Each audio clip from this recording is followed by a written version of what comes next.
नमस्कार। मैं सरिता कुलकर्णी आज आपसे बहुत ही एक इम्पॉर्टेंट विषय पर बात करने वाली हूँ। अ, मैं जब भी वीडियो अपलोड करती हूँ तो आप में से बहुत सारे लोग कंफ्यूज रहते हैं। आप में से बहुत सारे लोग ये सवाल बारंबार पूछते हैं कि इसे लग्न राशि से देखें या जन्म राशि से देखें। अगर आप अभी तक कंफ्यूज्ड हैं इस बात को लेकर तो ये वीडियो आपके लिए है। देखिए 12 राशियाँ होती हैं और राशियों के जो ऑर्डर है वो फिक्स है। मतलब एक पहले नंबर पे अगर मेष आती है तो दूसरे नंबर पे वृषभ ही आएगी, तीसरे नंबर पे मिथुन ही आएगी और चौथे नंबर पे कर्क आएगी। इस प्रकार से 12 राशियाँ जो है वो मीन तक रहती हैं। जब भी आप अपनी पत्रिका ओपन करते हैं, हॉरोस्कोप रिपोर्ट ओपन करते हैं, तो आपको लग्न कुंडली अपनी खोलकर देखना चाहिए। और लग्न कुंडली में पहले भाव में जो आंकड़ा लिखा हुआ है वो आपकी लग्न राशि हुई। जिस भाव में चंद्र लिखा हुआ है वो आपकी चंद्र राशि या फिर जन्म राशि हुई। जिस भाव में सूर्य लिखा हुआ है या फिर सन लिखा हुआ है, एसयू लिखा हुआ है, वो आपकी सूर्य राशि हुई। ये त्रिकोण भी हो सकता है या फिर स्क्वायर भी हो सकता है, मतलब केंद्र स्थान भी हो सकता है या फिर त्रिकोण भाव भी हो सकता है।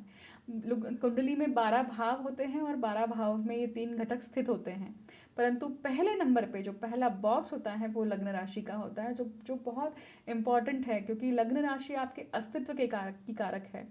आपका एग्जिस्टेंस नहीं रहेगा, आपका फिजिकल एग्जिस्टेंस नहीं रहेगा तो कुछ भी नहीं रहेगा ना। उसी प्रकार से अब देखिए इसका डिफरेंस एक बार समझ लेते हैं कि लग्न राशि अर्थात भौतिक स्वरूप। जैसे मैंने कहा एग्जिस्टेंस, अगर आप खुद नहीं रहेंगे तो आपका कोई इम्पोर्टेंस नहीं है, आपके होने का कोई महत्व नहीं है।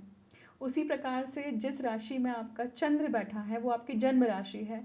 जन्म राशि या चंद्र राशि, चंद्र जो मन को दर्शाता है, मून को दर्शाता है, आपके मूड को दर्शाता है, वो आपके माइंड को, फ्लक्चुएशन को, आपके इमोशनल क्वेश्चन को दर्शाता है। आप किसी भी परिस्थिति में किस प्रकार से रिएक्ट करते हैं उस काबिलियत को दर्शाता है।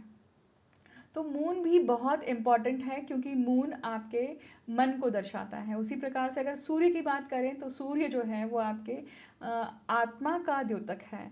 आत्मा जो आपके अस्तित्व का कारक है, अस्तित्व जो आपके करियर से आता है, आपके लाइवलीहुड से आता है कि आपने किस प्रकार से अपने आप को स्थापित किया है।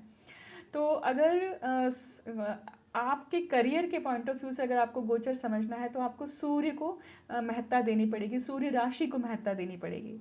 अब महत्व की बात, महत्वपूर्ण बात यह है कि जब भी आप कोई भी गोचर देखते हैं, किसी का भी 12 राशियों का फल देखते हैं, तो आपको क्या करना चाहिए? आपको इन तीनों ही राशियों को नोट करना चाहिए। ये तीनों ही राशियाँ किसी के केस में एक जैसी हो सकती हैं, अलग अलग हो सकती हैं। 2 राशियाँ एक जैसी हो सकती है, चंद्र राशि लग्न राशि सेम हो सकती है। कुछ भी कॉम्बिनेशन हो सकता है, कोई भी परम्यूटेशन कॉम्बिनेशन लग सकता है, परंतु आप इन तीनों राशियों को नोट कर लीजिए। फिर आप जब भी कोई वीडियो सुनते हैं तो आपको इस वीडियो को पूरा अच्छे से सुन लेना चाहिए कि इसके पॉइंट्स क्या है, उन सभी पॉइंट्स को क्या करना चाहिए, नोट कर लेना चाहिए। और फिर कंपोजिट रूप से उन पॉइंट्स को अपने ऊपर ढालना चाहिए, अपने ऊपर अप्लाई करना चाहिए। फिर सोचना समझना चाहिए कि कोई भी गोचर जो है वो आपके ऊपर किस प्रकार से इफ़ेक्ट डालेगा। अब इफ़ेक्ट अगर भौतिक स्वरूप से समझना है तो देखिए शरीर को बुखार आता है, ना कि मन को। तो जब भी लग्न राशि को अगर आप गोचर के रूप में देखते हैं तो वो आपको बताएगा कि शारीरिक रूप से कोई भी ग्रह का गोचर आप पे क्या इम्पैक्ट डालने वाला है। वही अगर आप जन्म राशि को कंसिडर करते हैं तो मानसिक रूप से वो गोचर आपके ऊपर क्या इम्पैक्ट करने वाला है। मानसिक रूप से मतलब कैसे कि आप अगर आप देखिए कि आपका मूड कैसा है। बहुत बार हम डिप्रेशन के शिकार होते हैं या बहुत बार हमारा मन खराब होता है, ये महीना अच्छा ही नहीं गया, हम बहुत बार बोलते हैं।